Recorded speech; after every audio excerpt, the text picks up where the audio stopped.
Texas shooting survivors made their voices heard today at the Capitol. It was day 3 of Governor Greg Abbott's roundtable discussions, hearing stories from those who have been impacted most by violence.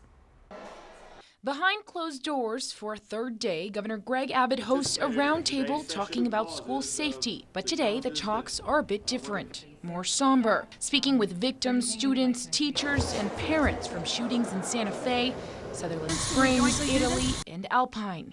So we pushed chairs against the doors, we shoved all the desks against the door. Students talked metal detectors, door stoppers, and mental health awareness. Teachers spoke up about the need to identify mental health issues at an early age. We know when we have taught for 20 years the difference between a child that is having normal, sad, bad days versus a child that comes to school every single day, upset, no friends. Other teachers told the governor they want more funding to update security. First Baptist Church of Sutherland Springs pastor Frank Pomeroy was also there. We are people, and people need to come together as people and look beyond the political bias. Morgan Molesley survived the 2016 Alpine High School shooting. She has some words of advice for victims of Santa Fe. Yes, it happened and it wasn't good, but you have to move on from it, and the teachers will help you.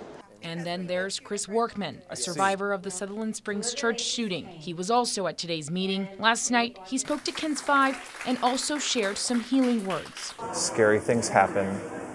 That's the world that we live in. But, you know, in the end, ultimately, it's going to be okay.